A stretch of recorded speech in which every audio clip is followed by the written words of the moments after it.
പഹൽഗാം ആക്രമണത്തെ തുടർന്ന് ഇന്ത്യൻ വിമാനങ്ങൾക്ക് വ്യോമപാത നിരോധിച്ച പാകിസ്ഥാന്റെ നടപടി പ്രവാസികൾക്ക് തിരിച്ചടിയാകും.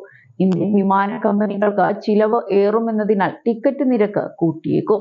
നാട്ടിലെ കൂടുതൽ പേർ വരാനിരിക്കുന്ന സീസൺ വരെ പാകിസ്ഥാൻ യാത്രാ നിരോധനം തുടർന്നാൽ പ്രതിസന്ധി വർദ്ധിക്കും.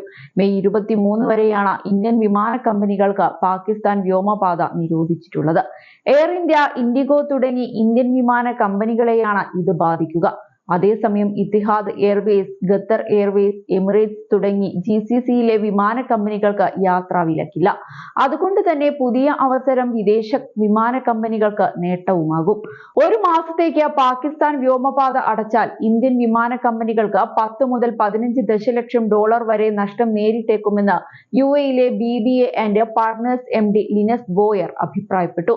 പാകിസ്ഥാന്റെ ആകാശത്തുകൂടെ പോയിരുന്ന ഇന്ത്യൻ വിമാനങ്ങൾ ഇപ്പോൾ അറബിക്കടലിന് മുകളിലൂടെ വളഞ്ഞാണ് പോകുന്നത്. ഇന്ധന ചിലവ് കൂടുക, ഓവർ ടൈം ജോലിക്കുള്ള കൂലി, ചരക്കുകൾ കുറയ്ക്കുന്നത് വഴിയുള്ള നഷ്ടം എന്നിവയാണ് പ്രധാന വെല്ലുവിളി.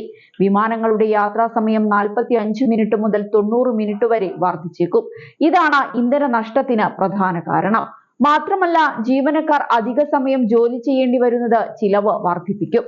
ഈ നഷ്ടം യാത്രക്കാരിൽ നിന്ന് ഈടാക്കാനാണ് വിമാന കമ്പനികൾ ശ്രമിക്കുക. 30 മുതൽ 45% വരെ ടിക്കറ്റ് നിരക്ക് കൂടാനും സാധ്യതയുണ്ട്.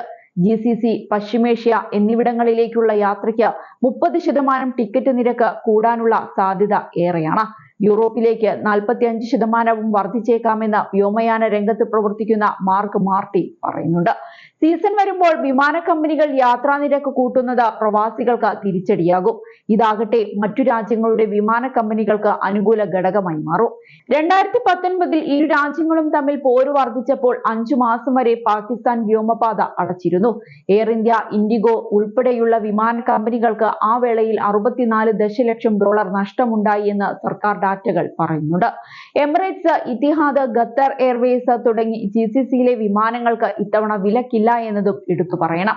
അമേരിക്ക, യൂറോപ്പ്, കാനഡ തുടങ്ങി ദീർഘദൂര യാത്രകളിൽ എയർ ഇന്ത്യക്ക് വലിയ തിരിച്ചടി നേരിട്ടേക്കുമെന്ന് നെറ്റ്വർക്ക് തോട്ട്സ് വെബ്സൈറ്റ് സ്ഥാപക അമേയ ജോഷി അഭിപ്രായപ്പെട്ടു. 2019 ഇന്ത്യയിലേക്കും തിരിച്ചുമുള്ള എല്ലാ വിമാനങ്ങൾക്കും പാകിസ്ഥാന്റെ വിലക്കുണ്ടായിരുന്നു.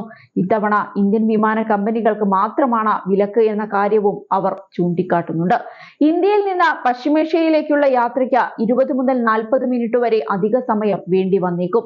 ഇൻഡിഗോ 50 അന്താരാഷ്ട്ര സർവീസുകളിൽ ചില മാറ്റങ്ങൾ വരുത്തിയിട്ടുണ്ട്. ഖസാക്കിസ്ഥാനിലെ അൽമാറ്റി, ഉസ്ബെക്കിസ്ഥാനിലെ തഷ്കന്റ് തുടങ്ങിയ റൂട്ടുകളിൽ മെയ് 7 വരെ വിമാനം റദ്ദാക്കിയിരിക്കുകയാണ് ഇൻഡിഗോ.